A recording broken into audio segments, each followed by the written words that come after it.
The Pacific is truly the last frontier. It is truly the part of the world that is less or least contaminated by human activity, by human irresponsibility, I would say. We should keep it that way. This is the part of the world that can save the world. Now, Solwara is their life. And from Old Tumbuna, you go down along Old Papa, and Old Mama, you go along Miplana, but you go behind long old generation behind.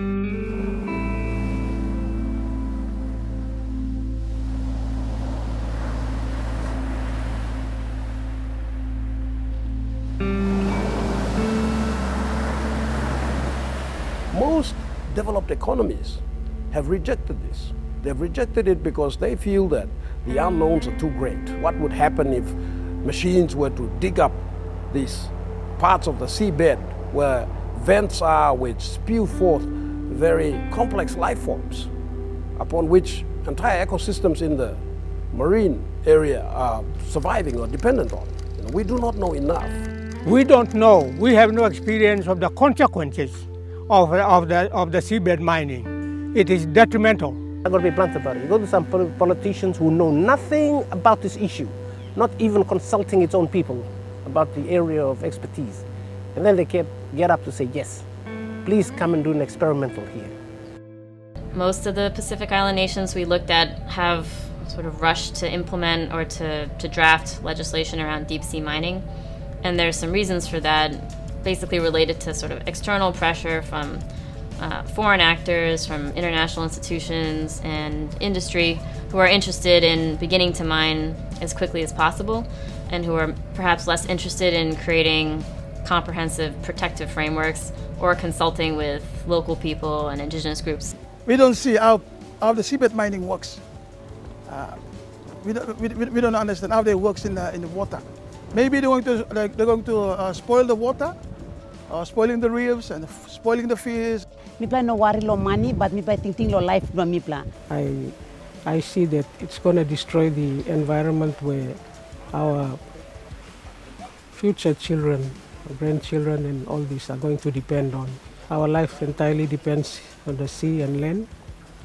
And my views are that I totally go against this idea of deep sea mining.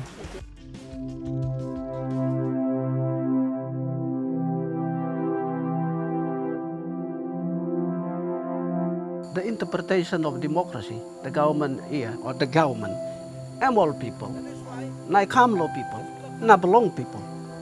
Na supposedly Tokol Semen belong state, then it belong to us. So they must listen to us. They must come and do prior consent. They fail considerably. The world leaders and everybody in the conventional system fail. We have a poor governance issue in this part of the world. What I mean by poor governance is a lot of it starts from the bottom. Who owns the resources? And you can go as far as Cook Island, Fiji, Tonga, Solomon Islands. Those oceans, those reefs, including Papua New Guinea, those reefs belongs to people who own those reefs. It doesn't belong to the government. It belongs to those who live there. Going in full speed ahead without really bothering to look around to do any type of due diligence is not just risky, but it's basically a violation of international law. It's a violation of the precautionary principle.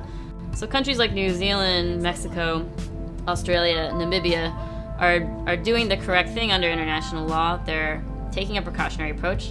But they're also doing what's really in their own best interest by protecting their own resources and putting their people's welfare ahead of the interests of mining companies who want access to minerals. We want to know how the environmental facts and figures be given to our people to know before they make a decision about allowing deep sea mining in the country. Do not go and bulldoze them, no. If you do that, I tell you, you better watch out.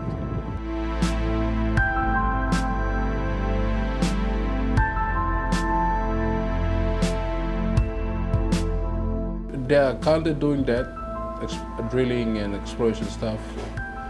At the same time, they are learning from the mistake, or try to do it better this time, not so kind. We are not willing to accept any trial basis thing or operation. The general concern for the people of New Ireland province, this is not a trial country. or province. But we can't do anything because of the oppression. People have signed, agreements and stuff. But at the same time, during the time, Nautilus has been informing people in the village that, okay, we'll try our best to do better the other time or the next time. To us, the experimental one is a short term. Short term, it could be 3 to 5 years, and it will saturate the Bismarck Sea. You know how much they want to go down? Nearly every 3 to 5 million tons. They'll pour it back into the Bismarck Sea of sediment load. We have to be very careful not to cause major damage to something that we don't understand, that we don't know about. But we also have to have a good understanding of what the wider impact. It's very much an experimental exercise. There are theories about the water movements between and the different layers and the way that sediment will not be mixed up into the upper layers. Well, that's all theoretical. It is critical because, that is where we breed the tuna for the world, the Mugara Square. What is more important? Is it the gold that is a non-renewable resource, or tuna, which is renewable, and it is not only for the national domesticated economy, but globally. Right now, we are not starving.